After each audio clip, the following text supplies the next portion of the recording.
Hi friends, welcome back to Mazhathulli creations.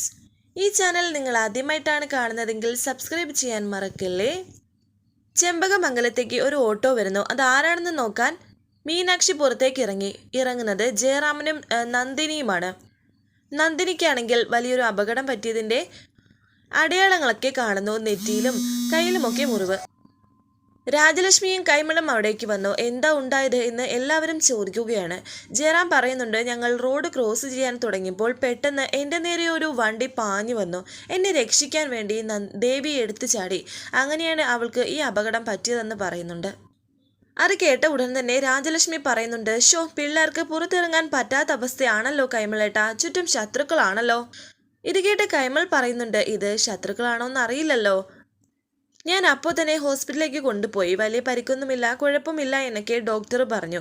മരുന്ന് തന്നിരിക്കുന്നു എന്നൊക്കെ ജയറാം പറയുമ്പോൾ വളരെ സങ്കടത്തോടെ തന്നെ മീനാക്ഷി മനസ്സിൽ ഓർക്കുന്നുണ്ട്, ഞാൻ കാരണമാണല്ലോ അമ്മയ്ക്കും അച്ഛനും ഈ ഗതി വന്നത്. നന്ദിനി മുറിയിലേക്ക് വന്നിരിക്കുന്നു. ജയറാം നന്ദിനി കിടക്കുന്നത് കണ്ടിട്ട് നന്ദിനിയെ എണീച്ചിരുത്തുകയാണ്. അത് കണ്ടുകൊണ്ടാണ് മീനാക്ഷി അവിടേക്ക് വരുന്നത്. മീനാക്ഷി ഫുഡുമായി വരികയായിരുന്നു. ആ കാഴ്ച കണ്ട് മീനാക്ഷിക്ക് സന്തോഷമാകുന്നുണ്ട്. എന്തായാലും കെട്ടുപോയ പ്രണയത്തെ ആളിക്കെത്താൻ ഇത് നന്നായി ഉപകരിക്കുമെന്നൊക്കെ മീനാക്ഷി പുഞ്ചിരിയോടെ മനസ്സിൽ വിചാരിക്കുന്നുണ്ട്. ആ കഞ്ഞി ഇപ്പോൾ ജയറാമിൻ്റെ കയ്യിൽ കൊടുത്തിട്ട് മീനാക്ഷി പറയുന്നുണ്ട്, അച്ഛ അവിടെ കുഞ്ഞുണരാറായി, അമ്മയ്ക്ക് ഒന്ന് ഈ കഞ്ഞി കൊടുക്കാമോ? പിന്നെ വലത് കൈക്ക് സ്വാധീനമില്ലാത്തത് കൊണ്ട് കഞ്ഞി കോരി കൊടുക്കണമെന്നൊക്കെ. അതെന്ത് ചോദ്യം മോളെ, ഞാൻ കൊടുക്കാമെന്നൊക്കെ ജയറാം സന്തോഷത്തോടെ പറയുന്നുണ്ട്. നിന്റെ അഡ്വൈസ് ഒന്നും എനിക്ക് വേണ്ട, എനിക്കറിയാം ദേവിയെ നോക്കാൻ എന്നൊക്കെ ജയറാം പറയുമ്പോൾ നന്ദിനി മനസ്സിൽ വിചാരിക്കുന്നുണ്ട്, ഇവളുടെ കാര്യമൊക്കെ എനിക്കറിയില്ലേ. ജയറാം അങ്ങനെ കൊടുക്കാൻ തുടങ്ങിയപ്പോൾ പെട്ടെന്ന് നന്ദിനി പറയുന്നുണ്ട്, ഞാൻ ഇടത് കൈ കൊണ്ട് കോരി കുടിച്ചോളാം എന്നൊക്കെ. വേണ്ട, ഞാൻ കോരി തന്നോളാം എന്ന് പറഞ്ഞ് ജയറാം തന്നെ നന്ദിനിക്ക് കഞ്ഞി കോരി കൊടുക്കുകയും, ഇതെല്ലാം ദേവി എന്നെ സഹിച്ചതിനും എന്നെ നോക്കിയതിനുമൊക്കെ പ്രായശ്ചിത്തമാവുമോ? ഇല്ലല്ലോ. കിട്ടിയ വേഷം ഭംഗിയായി അഭിനയിക്കാൻ അറിയാത്ത ആൾക്കാരാണ് ഞാനും നീയും.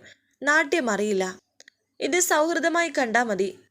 പോയ കാലങ്ങളൊന്നും തിരിച്ചു വരില്ല. വരം തരാൻ ഞാൻ മുനിയോ ദൈവങ്ങളോ ഒന്നുമല്ല എന്നൊക്കെ ഇങ്ങനെ ജയറാം കഞ്ഞി കോരി കൊടുക്കുന്നതിനിടയിൽ നന്ദിനിയോട് പറയുന്നുണ്ട്. ഇതേ സമയം മീനാക്ഷി രാജലക്ഷ്മിയും കൈമളിനെയും അവിടേക്ക് കൂട്ടിക്കൊണ്ടുവരികയും ഇവർ കാണാതെ തന്നെ ഈ കാര്യങ്ങളെല്ലാം കാണിച്ചു കൊടുക്കുകയും ചെയ്യുന്നു.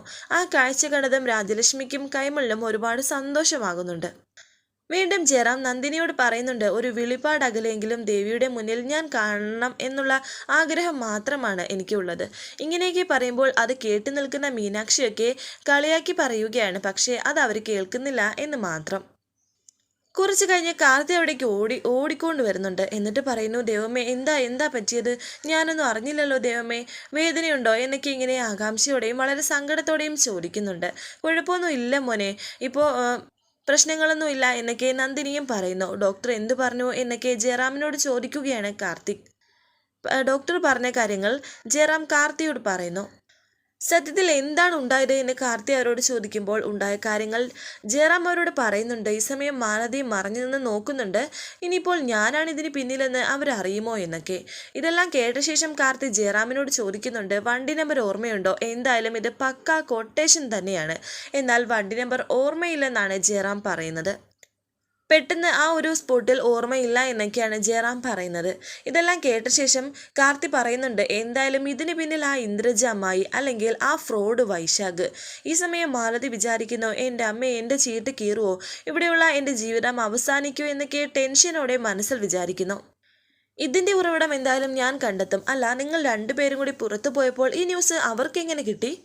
അപ്പോൾ ഇവിടെ ഒരു സ്പൈ ഉണ്ടായിരിക്കും. ഇതിനകത്ത് നിന്ന് ആരോ അവർക്ക് വേണ്ടി വർക്ക് ചെയ്യുന്നുണ്ട്. അത് നമുക്ക് എന്തായാലും കണ്ടെത്തണമെന്നും കാർത്തി പറയുമ്പോൾ വളരെ ടെൻഷനോടെ മാലതി നിൽക്കുന്നു. മീനാക്ഷി നന്ദിനിയുടെ അരികിലേക്ക് വന്നിരുന്നിട്ട്, അമ്മയ്ക്ക് ക്ഷീണമുണ്ടോ തളർച്ചയുണ്ടോ അങ്ങനെ ഓരോ കാര്യങ്ങളൊക്കെ ചോദിക്കുമ്പോൾ ഇല്ല എന്നാണ് നന്ദിനിയുടെ മറുപടി. ക്ഷീണത്തിന് ഓറഞ്ച് ജ്യൂസ്, ലെമൺ ജ്യൂസ് എന്നൊക്കെ കേട്ടിട്ടുണ്ട്. പക്ഷേ അമ്മയ്ക്ക് വേണ്ടി അച്ഛൻ അവിടെ കഷായം ഉണ്ടാക്കിക്കൊണ്ടിരിക്കുകയാണെന്ന് മീനാക്ഷി പറയുന്നു. അത് കേട്ട് അതിശയത്തോടെ നന്ദിനി ചോദിക്കുന്നുണ്ട്, കഷായമോ? അങ്ങനെ അവർ രണ്ടുപേരും തമാശയൊക്കെ പറഞ്ഞുകൊണ്ടിരിക്കുകയായിരുന്നു. അച്ഛൻ ഫുഡൊക്കെ കഴിക്കുന്നുണ്ടോ എന്നൊക്കെ ചോദിക്കുന്നുണ്ട്.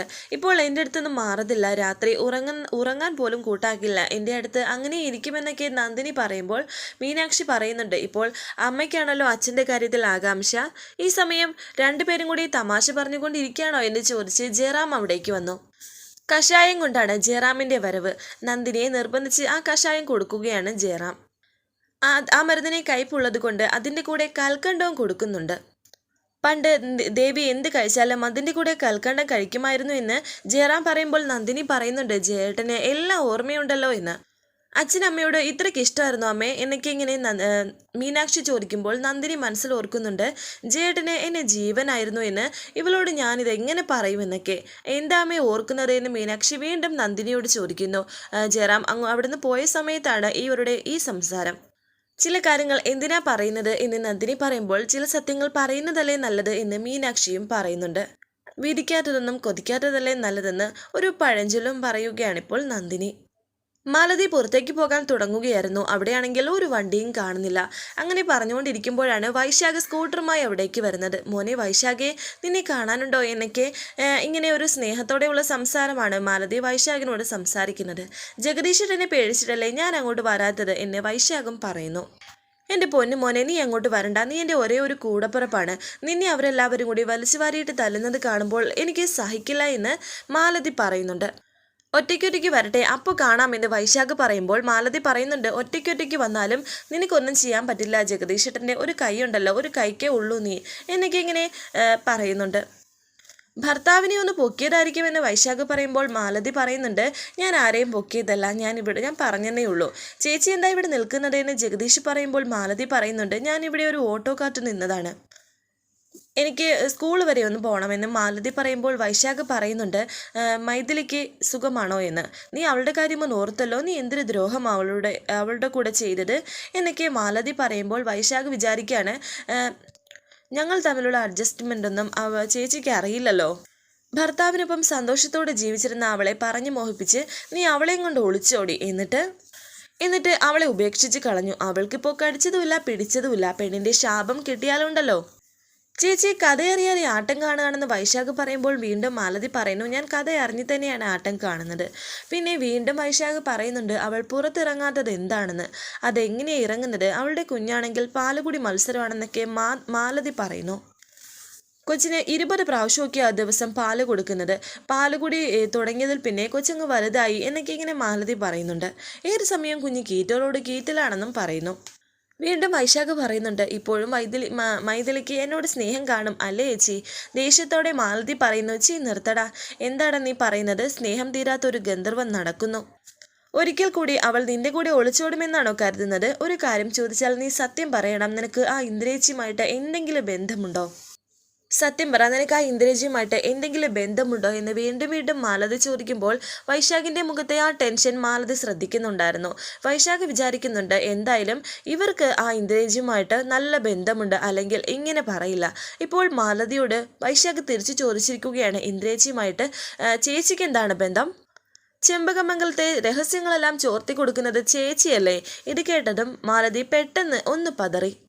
ഞാനൊന്നും ചെയ്തിട്ടില്ല എന്ന് മാലതി പറയുമ്പോൾ വൈശാഖ് പറയുന്നു ചെയ്ത കാര്യങ്ങൾ ഞാനങ്ങോട്ട് പറയട്ടെ എന്ന്. എന്തായാലും മാലതി പറയുന്നു എന്തായാലും നീ സൂക്ഷിക്കണം, അവളുമായിട്ട് ബന്ധങ്ങൾ ഒന്നും കൂടാൻ നിൽക്കേണ്ട. അവളൊരു കൊടുവാളാണ്. അവൾക്ക് വേണ്ടി എപ്പോഴാണ് ഇങ്ങനെയൊക്കെ ചെയ്യുന്നതെന്ന് അറിയാൻ സാധിക്കില്ല എന്നൊക്കെ വൈശാഖിനോട് പറഞ്ഞു കൊടുക്കുകയാണ് മാലതി. ഞാൻ സൂക്ഷിച്ചോളാം, പിന്നെ ചേച്ചിയും ഒന്ന് സൂക്ഷിക്കണമെന്ന് വൈശാഖ് പറയുമ്പോൾ മാലതി പറയുന്നു ചെമ്പകമംഗലത്തെ ഉടവാളിൻ്റെ കാര്യം ഇന്ദ്രജ നിന്നോട് പറഞ്ഞിട്ടുണ്ടോ എന്ന്. ഉടവാളോ? ചെമ്പകമംഗലം എന്താ ആരോമൽ ചേകവരിൻ്റെ വീടാണോ എന്ന് വൈശാഖ് ചോദിക്കുമ്പോൾ മാലതി മനസ്സിൽ വിചാരിക്കുന്നുണ്ട് എല്ലാം ഇവനറിയാം എന്നോട് കള്ളം പറയുന്നതാണെന്ന്.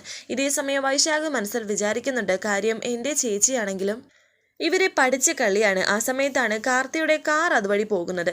ഇത് മാലതി കാണുകയും വൈശാഖിനെ കാണിച്ചു കൊടുക്കുകയും ചെയ്യുന്നു. പെട്ടെന്ന് തന്നെ വൈശാഖ് ബൈക്കുമായി അവിടെ നിന്ന് പോകുന്നു. അതിന് തൊട്ട് പിന്നാലെ തന്നെ ആ കാറും പോകുന്നു. വളരെ ടെൻഷനോടെ നിൽക്കുകയാണ് മാലതി. പിന്നീട് കാണിക്കുന്നത് രാത്രിയായപ്പോൾ നന്ദിനിയുടെ അരികിലേക്ക് ജയറാം വന്നിരിക്കുന്നു. ദേവിക്ക് ഉറക്കം വരുന്നില്ല എന്നല്ലേ പറഞ്ഞത്. ഞാൻ പ്രശസ്ത സാഹിത്യകാരനായ വൈക്കം മുഹമ്മദ് ബഷീറിൻ്റെ ബാല്യകാല സഖി എന്ന നോവലിൻ്റെ കഥ ഒരു ചുരുക്കി പറഞ്ഞു തരാം എന്നൊക്കെ പറയുന്നു. ഈ സമയം കൊണ്ട് മീനാക്ഷി കൈമളിനെയും രാജലക്ഷ്മിയെയും ആ ഭാഗത്തേക്ക് കൊണ്ടുവന്ന് ഇവരുടെ ഈ പ്രണയം കാണിച്ചു കൊടുക്കുകയാണ്. അപ്പോൾ ബാല്യം മുതൽ തുടങ്ങിയിട്ടുണ്ട്, ഇന്നിനിപ്പോൾ ഉറക്കമില്ല എന്നൊക്കെ അവർ തമ്മിൽ സംസാരിക്കുന്നു. കാര്യങ്ങൾ ഇങ്ങനെ പോയാൽ മീനാക്ഷി കൊച്ചിൻ്റെ ആഗ്രഹം പെട്ടെന്ന് നടക്കും എന്നൊക്കെ കൈമൾ പറയുന്നുണ്ട്. ഈ സമയം ആ കഥ ജയറാമൻ നന്ദിനിക്ക് പറഞ്ഞു കൊടുക്കുന്നു. എന്നെ സന്തോഷിപ്പിക്കാൻ വേണ്ടി ജയേട്ടൻ എത്രയേറെ ബുദ്ധിമുട്ടുന്നത്. ദൈവമേ, എത്രയേറെ സ്നേഹമുണ്ടായിരുന്നോ ഈ മനുഷ്യൻ എന്നോട് എന്നൊക്കെ നന്ദിനി മനസ്സിൽ വിചാരിക്കുന്നു. ആ നോവൽ തീർന്നപ്പോൾ വളരെ സങ്കടത്തോടെ നന്ദിനി ഇരിക്കുന്നു. ശേഷം കാണിക്കുന്നത് കൈമളും രാജലക്ഷ്മിയും മീനാക്ഷിയും തമ്മിൽ സംസാരിക്കുകയാണ്. എന്തോ ഈ വീടിനകത്ത് ഒരു പോസിറ്റീവ് എന്നൊക്കെ കൈമൾ പറയുമ്പോൾ രാജലക്ഷ്മി പറയുന്നുണ്ട് മകൻ്റെയും മരുമകളുടെയും മുഖം തെളിഞ്ഞ് അതിൻ്റെ പോസിറ്റീവാണ് എന്നൊക്കെ. അവരൊന്നായാൽ ചെമ്പകമംഗലത്തെ കാറ്റുമൊന്ന് മാറി വീശുമെന്നൊക്കെ കൈമൾ പറയുന്നു. അങ്ങനെ അവർ വളരെ സന്തോഷത്തോടെ സംസാരിച്ചിരിക്കുന്നത് മാലതി അവിടേക്ക് വന്ന് കാണുന്നു.